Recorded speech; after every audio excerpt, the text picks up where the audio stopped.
Loyola Law School of Los Angeles and Brooklyn Law School of New York jointly operate a summer abroad program in Beijing. We started the program this year by taking a tour of Tiananmen Square.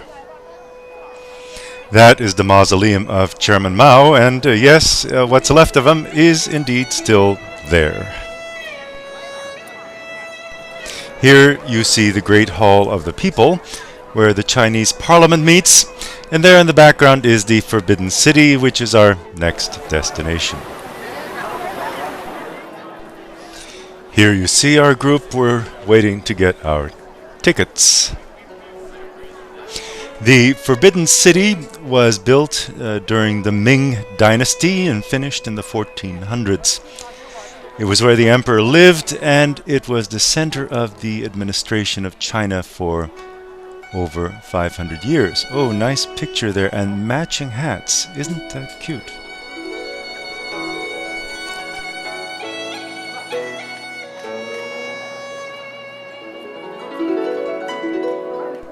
It's a massive complex built to govern a very large country, and also built to impress, and it certainly is impressive. Now that China is a bit more prosperous, there's an awful lot of internal tourism. You see a lot of them here at the Forbidden City. And those roofs are pretty amazing.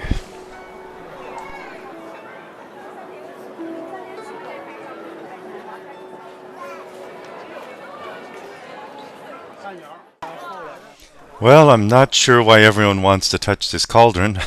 I guess it brings good luck, or at least that's what people think. This walkway in the middle, there were often 3 walkways, one in the middle and 2 on the sides. This middle one was reserved for the emperor. No one else was allowed to walk there, and probably the penalty was pretty severe if they tried. And that is the throne where the emperor sat to receive visitors and engage in official functions, guarded by a pair of lions.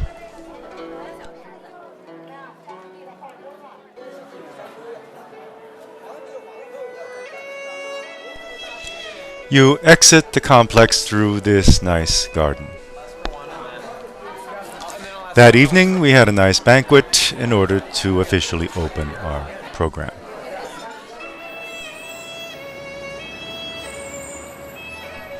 Students in the program stay in the Yinghua or Cherry Blossom Hotel.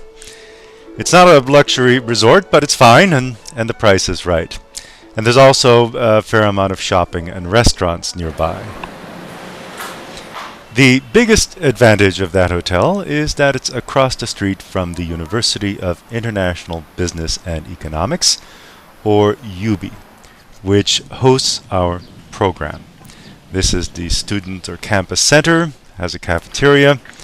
There's also a small shop where you can get magazines and telephone cards.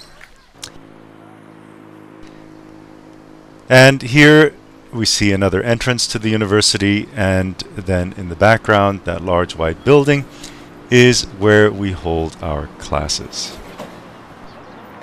Equilibrium and harmony. That's the feeling, that's the sense that I get from the draft Chinese tort code. There's even a nice little coffee shop on campus.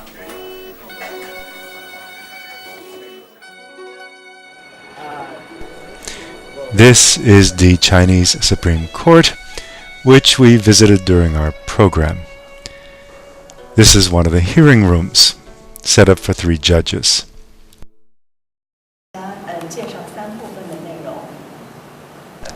And one of the Supreme Court justices explained to us some of the basics of the Chinese legal system.